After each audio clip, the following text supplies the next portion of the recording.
चलिए क्लास थोड़ा सा और आगे चलते हैं। ये यूनियन सेट लिखा हुआ, इंटरसेक्शन सेट लिखा हुआ, डिसजॉइंट सेट लिखा हुआ, डिफरेंस ऑफ डिफरेंसेस सेट मतलब डिफरेंसेस ए माइनस बी का। देखते हैं यूनियन सेट क्या होता है।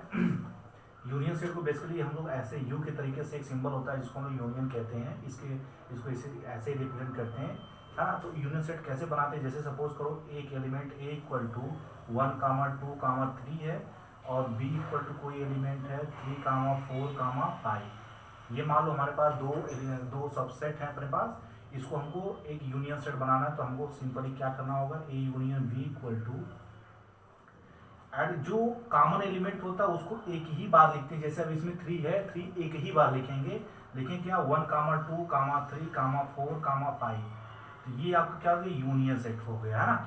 अगर इसको इंटरसेक्शन सेट निकालें, अगर सॉल्व करें तो कैसे करेंगे इसको, बेसिकली ये यू का अपोजिट होता है, मतलब ये कुछ इस तरीके के साइन में होता है ना।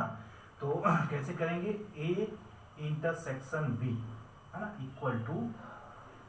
अब क्या करते हैं, जैसे इसमें जो एलिमेंट कॉमन होता है उसको भी लिखते हैं यूनियन सेट में, और जो नहीं होता उसको भी लिखते हैं, लेकिन इंटरसेक्शन सेट में ऐसा नहीं करते, ये अपोजिट होता है। जो कॉमन टर्म होता है उसी को केवल नोट डाउन करते हैं। इफ एनी केस में अगर कोई एलिमेंट कॉमन नहीं मिलता है तो वहां पर हमारा 5 होता है, एक ए इंटरसेक्शन बी में। मेरी बात आपको समझ में आ गई होगी आई थिंक, है ना। इसके बाद अगर डिसजॉइंट सेट की बात किया जाए, डिसजॉइंट मतलब वो ज्वाइंटर ना हो। जैसे सपोज करो एक एलिमेंट लेते हैं ए इक्वल टू 1, 2 और एक एलिमेंट लेते हैं B equal to A, B. अगर आप इन ए और बी में कोई भी ऑपरेशन परफॉर्म कर रहे हैं तो ये होगा ही नहीं। जैसे मान लीजिए हमको अगर ए यूनियन बी निकालना है, तो आप बताइए कि ये तो आपका यूनियन बनाना है, यूनियन तो परफॉर्म हो जाए। जैसे मान लीजिए आपको इसी में अगर ए माइनस बी निकालना हो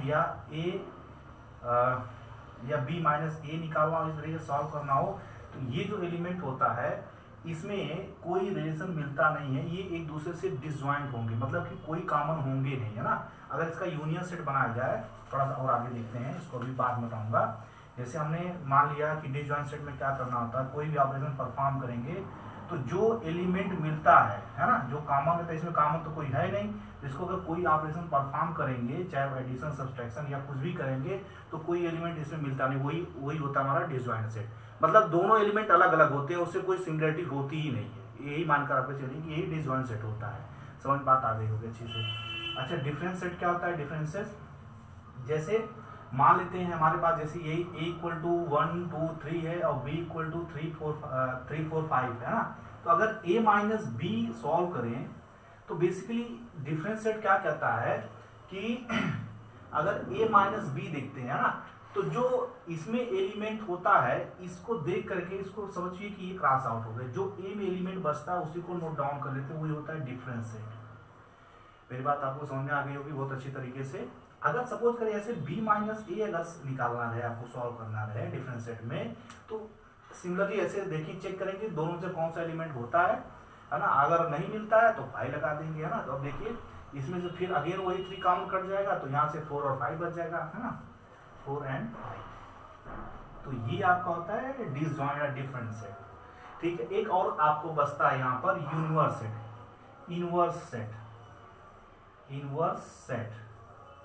इनवर्स सेट क्या होता है, जैसे मान लीजिए आप कोई एक सबसेट बना रहे हैं, यही एलिमेंट आपके पास है ए इक्वल टू 1, 2, 3, है ना। अगर आप इसका सबसेट बनाएंगे तो सबसेट कैसे बनेगा, ए इक्वल टू 1, 2, 3, 1, 2, है ना, ऐसे 1, 3, फिर एक हो जाएगा इसका 2, 3, कितने हो गए 1, 2, 3, 4, 5, 6, और क्या बच रहा है, एक 1, 2, 3, 7 हो गया, और एक हो गया 8, और कोई बच रहा है, कितने हो गए 1, 2, 3, 4, 5, 6, 7, 8, और कोई बच रहा है 1, 2, 1, 3, 2, 3।